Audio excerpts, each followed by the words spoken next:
3 questions to ask yourself. Do you need a reset? Every year, New Year's, we tend to have this idea that somehow now is the time to start making my life better. It's the new year, new beginning. Although I don't think that's a bad concept. What I really think is better is, how is today going? And just, do I need to make a change? How's it going, Northam Go? Appreciate you joining. So ask yourself, do I need a reset? Is today the day? So there's 3 questions. If I get really good at what I'm doing to make money, will it give me the life that I want? Or another way of asking, 15 years from now, do I still want to be doing what I'm doing? So you can ask it from either end. And this is kind of important because time goes really fast. And if you're not doing what you are meant to be doing, then, maybe it's time for a change. And it could even be in the same role, right? At work or at home or at school or wherever you're currently at in your life. But there's little tweaks you can do within that to make it more. Question number 2. If time and money were not in the equation, what would I be doing? So this is now kind of theorizing, right? If money and time were no object, what would you choose to do? I think this is a really, really powerful thought expression or thought experiment. But you got to be honest with yourself. You have to believe it is possible. Because so often we are taught, don't dream, don't go for the big thing, you'll just fail, yada, yada, yada. But I think deep down, we all know our true purpose. We're here for something. And if you allow yourself, quiet yourself, do meditation or whatever your practices are, and really think about, if you had unlimited money and unlimited time, what would you do with your life? It's a really interesting experiment. And number 3 is, what do I believe I'm here for? If you're on the religious side, what is my calling? Or if you're on the anywhere else on the spectrum, insert the word of your choice. But what are you here for? And that kind of goes a little bit with question 2, but in a slightly different vein. Might be different perspectives.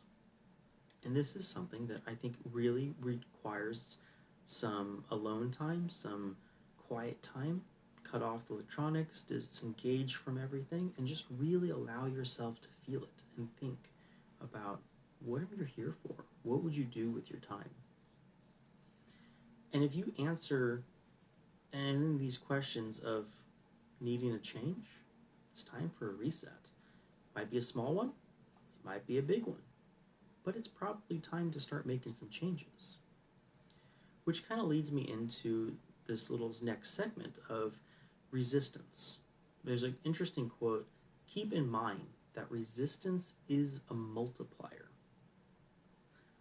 Now, a lot of people are going to probably balk at that statement. How is resistance a multiplier? But here's the thing. When you sharpen a knife, what are you doing? You're making friction. You're making resistance against the blade and the stone, which allows the blade to get sharper. If a blade's not sharp, it can't do its job, right?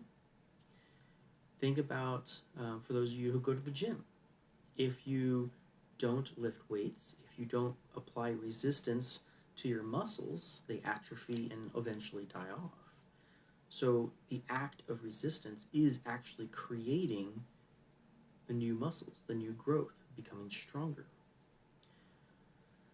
So resistance is how you become open to the new ideas that can help you and others as well. Because if you hone yourself, that gives you the skills and the abilities to help those around you. A leader leads. They're out there in front, which means you have to grow bigger than what you were so that those behind you have something to follow. And spend your time on things that are going to pay you while you're sleeping. Now, this is probably going to be hard at first, But think about all the knowledge that you have. Think about the way you're doing business, or if you're in a corporate environment, what can you invest in outside of work as well? Because all that knowledge you have, can you create a class? Can you do mentorship? Can you record something? Can you do a group thing? Record that and then publish it somewhere. There's lots of ways to make money even if you're not in an entrepreneurial environment. And then there's always the investment side. If you don't spend as much as you make, take some of that and then put it in wherever you invest in. Because at some point that snowballs and it allows you to become free. This is where discipline equals freedom.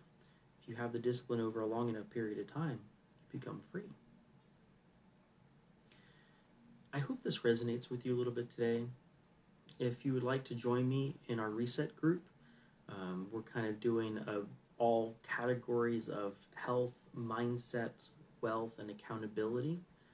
Drop a comment, say I'm in, and I would be glad to share the details with you. Otherwise, think about the lessons from today and how you can apply it, and have a beautiful day.